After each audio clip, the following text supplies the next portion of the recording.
लोग का टॉपिक है क्लास 10th बायोलॉजी का पहला चैप्टर पोषण। तो चलिए देखते हैं पोषण का मनुष्य में पोषण। चलिए देखते हैं मनुष्य में पोषण। यह बहुकोश के जीव है। इसमें भोजन को पचाने के लिए एक विशेष अंग होता है जिसे आहार नाल कहते हैं। आहार नाल। चलिए इसके बाद आगे देखते हैं। मनुष्य में कई प्रकार के अंग होते हैं, उसके द्वारा मनुष्य में पोषण होता है। तो चलिए देखते हैं आगे। इसके बाद चलिए देखते हैं आहार नाल। यह एक कुंडलित रचना है जिसकी लंबाई 8 से 10 मीटर तक होती है। यह मुख्य गुहा से शुरू होकर मलद्वार या रेक्टम तक फैली होती है। आहार नाल लगभग 8 से 10 मीटर तक का होता है। कुंडली संरचना जिसकी होती है, यह मुख्य गुहा से लेकर मलद्वार तक फैला होता है। चलिए देखते हैं मुख्य गुहा, इसका अगला भाग। मुख्य गुहा। मुख्य गुहा आहार नाल का सबसे पहला अंग है जो ऊपरी तथा निचली जबड़ों से घिरा रहता है। इसमें जीभ तथा दांत होता है। मुख्य गुहा के अंदर जीभ तथा दांत होता है और यह ऊपरी तथा निचली जबड़ों से घिरा होता है। चलिए देखते हैं अब जीभ। तो चलिए जीभ देखते हैं। मुख्य गुहा में स्थित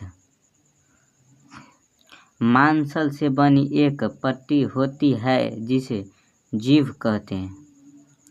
इसके सतह पर कई छोटे छोटे अंकुर होते हैं जिसे स्वाद कलियां कहते हैं। जीभ मुख्य गुहा में स्थित मांसल पट्टी से बना होता है जिसे जीभ कहते हैं। जीभ में छोटे छोटे अंकुर होते हैं जिससे हम किसी चीज़ का स्वाद ग्रहण करते हैं या स्वाद का पता करते हैं, जैसे चित्र में दर्शाया गया है। चलिए उसके बाद देखते हैं दांत। भोजन का पाचन मुख्य गुहा से शुरू होकर यह होता है। यह भोजन को काटने तथा चबाने का कार्य करता है। दांत भोजन को काटने तथा चबाने का कार्य करता है। चलिए इसके बाद आगे देखते हैं।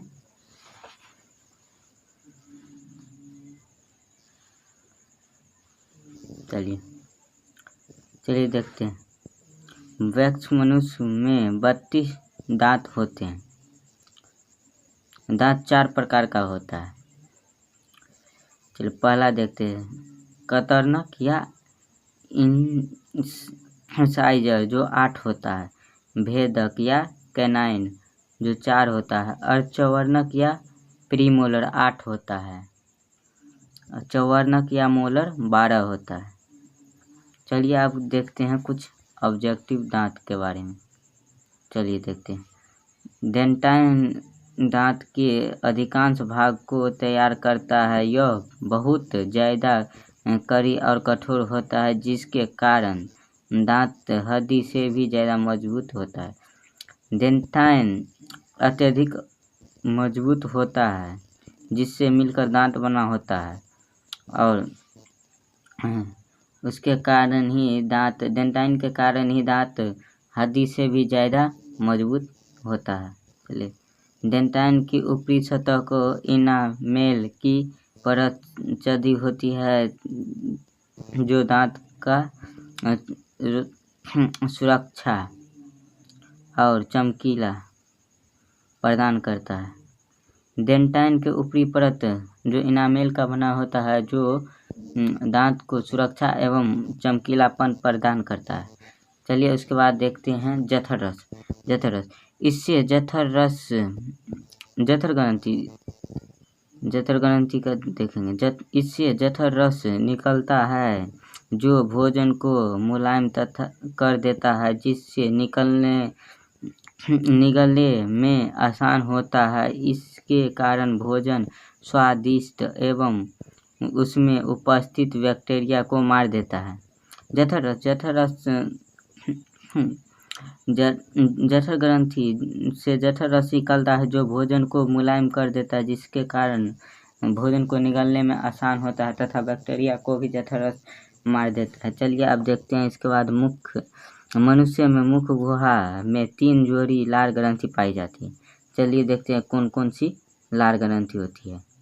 पहला है पैरोटिक ग्रंथि, दूसरा है सब मैंडिबुलर ग्रंथि, तीसरा है सब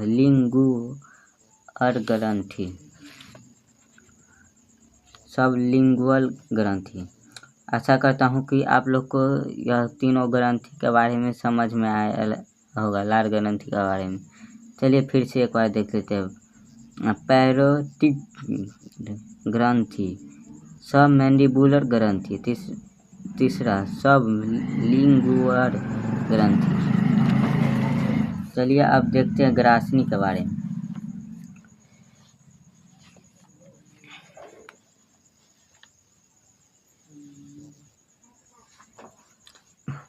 आहार नाल का अगला भाग है जो ग्रासनी। चलिए ग्रासनी मुख गुहा भोजन को ग्रासनी में देता है। इसमें 2 छिद्र होते हैं, निगल द्वार जो भोजन के लिए होता है, कंठ द्वार जो ऑक्सीजन के लिए होता है। यह भोजन को निगल द्वार में देता है।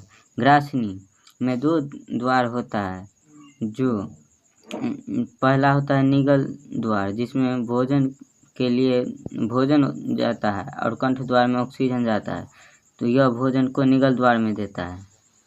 चलिए देखते हैं नोट। मनुष्य जब भोजन करता है तब कंठ द्वार को मांसल एपिग्लैटिक्स पट्टी ढक देती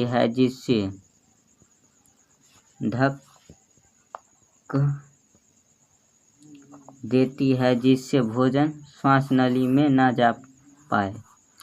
जब मनुष्य भोजन करता है तो एपिग्लैटिक्स नाम की पट्टी कंठ द्वार को बंद कर देता है, जिससे भोजन करते समय श्वास नली में ना जा पाए। चलिए इसका अगला भाग है ग्रास नली। तो चलिए ग्रास नली देखते हैं। मुख गुहा से लार से सना हुआ भोजन निगल द्वार के द्वारा ग्रास नली में पहुंचता है। भोजन पहुंचते ही ग्रास नली के दीवार में तरंग उत्पन्न हो जाती है। ग्रास नली भोजन मुख गुहा से ग्रास नली में निगल द्वार के द्वारा ग्रास नली में जाता है, तो ग्रास नली के दीवार में तरंग उत्पन्न हो जाता है। आशा करता हूँ कि आप लोग को ये भी समझ में आया होगा। चलिए अब इसके बाद आमाशय देखते हैं।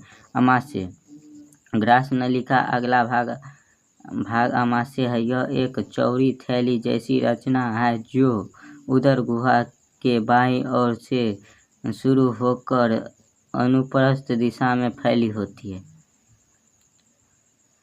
आमाशय ग्रास नली का अगला भाग आमाशय है, जो चौड़ी थैली के जैसी इसकी रचना है। यह उदर गुहा से बाईं ओर अनुप्रस्थ मतलब सीधी रेखा में सीधी दिशा में फैली हुई है। चलिए इसके बाद देखते हैं छोटी आंत। यह आहार नाल का सबसे लंबा भाग है। इसकी संरचना बेलनाकार होता है। आहार नाल इसमें पाचन की क्रिया पूर्ण होती है। आहार नाल के छोटी आंत में पाचन की क्रिया पूर्ण होती है।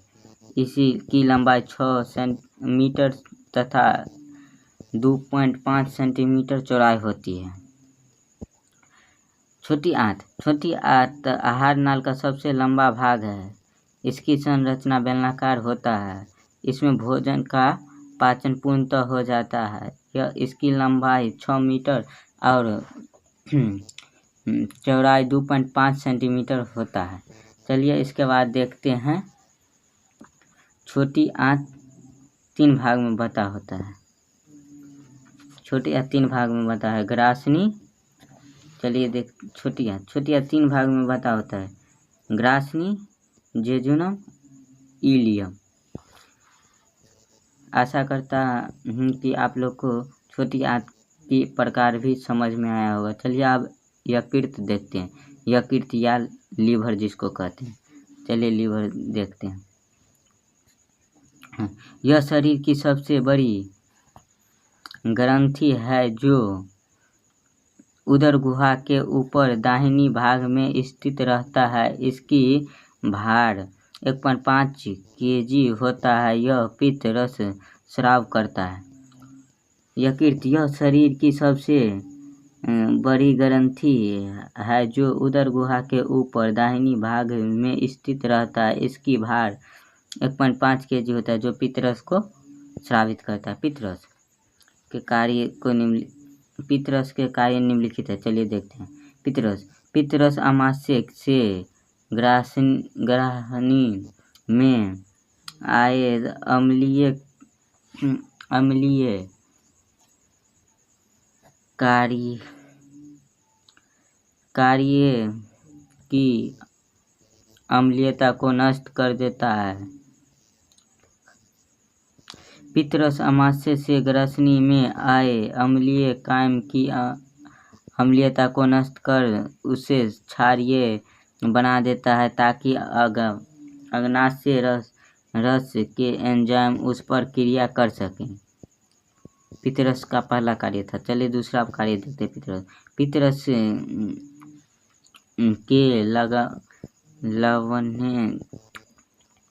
पित्तरस के लवणों की सहायता से भोजन के वसा का विखंडन या पायसीकरण होता है ताकि वसा को तोड़ने वाला एंजाइम इस पर आसानी से क्रिया कर सके। दूसरा पित्तरस का कार्य देखिए। पित्तरस का लवण भोजन में वसा का विखंडन कर देता है ताकि वसा को तोड़ने वाला एंजाइम उस पर आसानी से कार्य कर सके। चलिए अग्नाशय देखते हैं। अग्नाशय आमाशय के ठीक नीचे ग्रासनी को घिरे एक पीले रंग की ग्रंथि होती है जिसे अग्नाशय कहते हैं। इसमें ट्रिप्सिन एंजाइम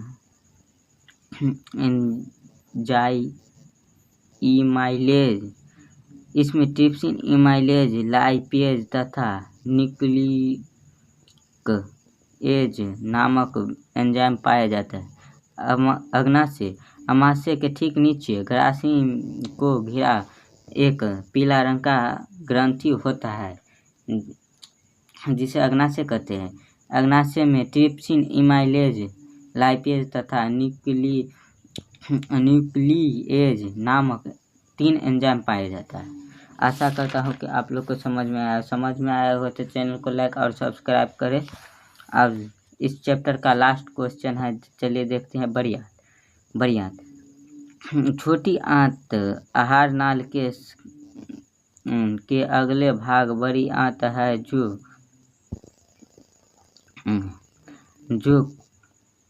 बड़ी आंत में खुलती है। इसमें जल का अवशोषण होता है। यह 2 भाग में बटा होता है, कैनाल तथा रेक्टम।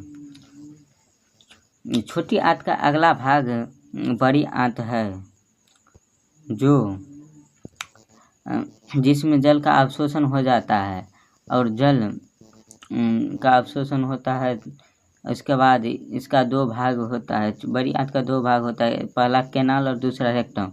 आशा करता हूँ कि आप लोग को समझ में आया होगा तो चैनल को लाइक और सब्सक्राइब करें और अपने दोस्तों के पास शेयर करें।